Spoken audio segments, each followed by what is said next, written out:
Hello दोस्तों, स्वागत करते हैं आपका एक बार फिर से अपने यूट्यूब चैनल आरके क्लासेज में। दोस्तों, दर्शन कोण जो कि साइंस का या फिजिक्स का टॉपिक है, ये दोस्तों आपका कक्षा 9 से लेकर के आगे कोई भी एग्जामिनेशन आपका होता है, कोई भी सिलेबस होता है, साइंस साइड से रिलेटेड सभी में दोस्तों ये आपका क्वेश्चन उपलब्ध होता है। ठीक है, मानव नेत्र दोस्तों जो लेसन है उसी लेसन का ये टॉपिक है जिसको कहा जाता है दर्शन कोण। क्या होता है दर्शन कोण दोस्तों, हम इस पे डीपली समझने वाले हैं।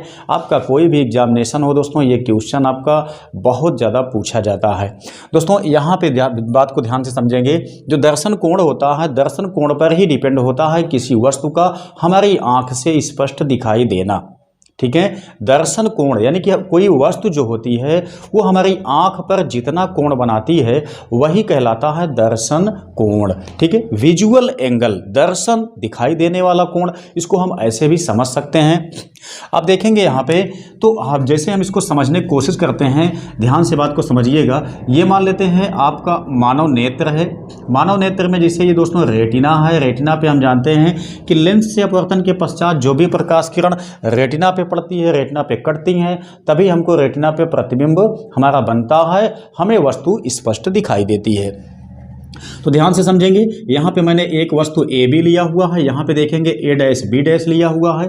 ठीक है, तो यहाँ से क्या होता है कि ए बी और ए डैश बी डैश दोनों वस्तुओं की लंबाई समान है, दोनों वस्तुओं की लंबाई समान है, लेकिन ये जो वस्तु ए बी है यह लेंस से काफ़ी दूर पे रखी गई है। जो वस्तु ए डैश बी डैश है यह लेंस के काफ़ी समीप रखी गई है। अब आपको यहाँ पे देखना है कि कौन से वस्तु का दर्शन कोण ज़्यादा बनता है आपकी आंख पे। तो यहाँ से देखेंगे दोस्तों, जो यहाँ से प्रकाश की किरण आपकी जाती है वो यहाँ तक जाती है, कहाँ तक, सी तक जाती है। तो ध्यान से देखेंगे तो यहाँ पे दोस्तों आपका जो ये आपकी लंबाई है ये क्या है, ये प्रतिबिंब की लंबाई है। ठीक है, यहाँ पे बनेगा आपका प्रतिबिंब सी डैश, इसको हम नाम दे देते हैं। तो यहाँ पे जो ए बी है, ए बी का प्रतिबिंब सी डैश पर बना हुआ है। ठीक है, वहीं पे अब ध्यान से बात को समझिएगा। यहाँ से ए डैश बी डैश, यहाँ पर भी एक वस्तु है, इसका इमेज जो है वो कहाँ पे बनता है, यहाँ पे देखेंगे तो डी पे बनता है। अब दोस्तों यहाँ पे इसको हम एक लाइन खींच लेते हैं, इसको हम डी डैश से दर्शाते हैं। तो आप लोग समझिएगा कि यहाँ पे सी डैश से बड़ा है आपका डी डैश, बड़ा है कि नहीं है। ठीक है, तो यहाँ मतलब वस्तु आपकी वही है, लेकिन ये वस्तु आपकी काफ़ी दूर पे थी। यहाँ पे जो वस्तु है यह लेंस के काफ़ी समीप है। इस वस्तु का इमेज आपकी आंख पे छोटा बना हुआ है, इस वस्तु का इमेज आपकी आंख पे बड़ा बना हुआ है। ठीक, तो ध्यान से देखेंगे तो दोस्तों यहाँ पे जो कोण आपका बनता है, ठीक है, ये वाले यानी कि इस वाले प्रकाश द्वारा यहाँ पे बना हुआ कोण है, इसको हम अल्फा मान लेते हैं। इस वाले वस्तु के द्वारा यहाँ पे जो बनेगा कोण आप देख सकते हैं, ये कोण आपका बड़ा होगा, तो इसको हम मान लेते हैं बीटा। तो आप यहाँ से देख सकते हैं कि अल्फा की अपेक्षा बीटा आपका ज़्यादा बड़ा बना हुआ है।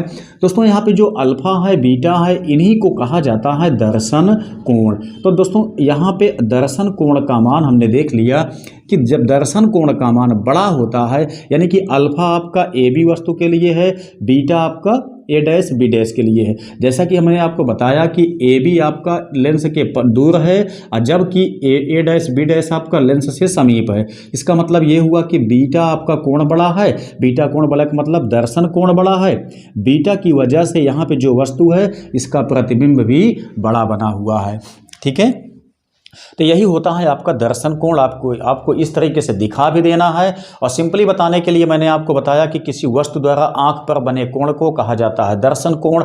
दर्शन कोण जितना बड़ा होता है वस्तु हमको उतनी बड़ी दिखाई देती है, दर्शन कोण जितना छोटा होता है वस्तु हमको उतनी छोटी दिखाई देती है। ठीक है, तो ये होता है इसका मेन कॉन्सेप्ट। अगर दोस्तों मैं यहाँ पे एग्जाम्पल की बात करूँ तो आप लोग ध्यान से समझिए कि एक पहाड़ होता है जो कि बहुत बड़ा होता है। जब हम दूर से पहाड़ को देखते हैं तो समस्त पहाड़ का भाग हमको दिखाई देता है, लेकिन जब हम पहाड़ के समीप पहुंच जाते हैं तब ऐसी सिचुएशन में केवल पहाड़ का छोटा सा हिस्सा हमको दिखाई देता है, बाकी सारा पहाड़ आपका जो होता है वो आपकी आंखों पे दिखाई नहीं देता है, यानी ढका हुआ होता है। जैसे हम बात करें अभी यहाँ से, ये आपका एक कलम है, इस कलम को जब हम दूर से देखते हैं तो इसका समस्त भाग हमको यहाँ पे दिखाई देता है, लेकिन जब इसी को हम पास में ले आते हैं तब ऐसी सिचुएशन में आप लोग इमेजिनेशन या प्रैक्टिकल करके देखिए देखिएगा, ये आपका जैसे पास में आता है वैसे हमको केवल छोटा सा हिस्सा इसका दिखाई देता है, समस्त पेन हम देख नहीं पाते हैं। क्यों? क्योंकि जब ये दूर पे होता है तब आपकी आंखों पे जो इससे बनने वाला दर्शन कोण है वो छोटा होता है, लेकिन जब ये पास में आ जाता है तब दर्शन कोण हमें बड़ा दिखाई देता, मतलब हमारा जो दर्शन कोण है वो बड़ा बन जाता है, वो इतना बड़ा बन जाता है कि हमको वस्तु बिल्कुल दिखाई नहीं देती है। तो दर्शन कोण का एक निश्चित सीमा से ज़्यादा होना भी उचित नहीं है, एक निश्चित सीमा तक ही दर्शन कोण होगा तभी आपको वस्तु स्पष्ट दिखाई देगी। लेकिन बहुत छोटा हो जाएगा तब ऐसी सिचुएशन में क्या होगा कि वह वस्तु हमको बिल्कुल भी दिखाई नहीं देगी। ठीक है, आप लोग जानते हैं जो माइक्रोबैक्टीरिया होते हैं, मतलब जो जीवाणु होते हैं बहुत छोटे छोटे से, उन जीवाणुओं को हमारी आंखें देखने में सूटेबल नहीं होती हैं, लेकिन जब माइक्रोस्कोप की सहायता से जीवाणुओं को देखा जाता है तो हम बड़े आसानी से देख लेते हैं। जो माइक्रोस्कोप होता है दोस्तों, उसका काम सिर्फ यही होता है कि वह दर्शन कोण के मान को बड़ा कर देता है, जिससे उस वस्तु का प्रतिबिंब बड़ा हो जाता है, और बड़े प्रतिबिंब का जो दर्शन कोण है हमारी आंख पे बनता है बड़ा, इसलिए वह वस्तु हमको बड़ी दिखाई देती है। यानी कि जीवाणु भी हमको एक बड़े रूप में आसानी से दिखाई देता है जब हम माइक्रोस्कोप से देखते हैं तब। ठीक है, तो ये होता है दोस्तों क्या चीज़, दर्शन कोण। दर्शन कोण का आपके लाइफ में, आपके जीवन में या आपके मानव नेत्र पे बहुत ज़्यादा इफेक्ट होता है। ये टॉपिक आपकी बहुत खास हो जाती है, आपके एग्जाम में भी बहुत ज़्यादा पूछा जाता है।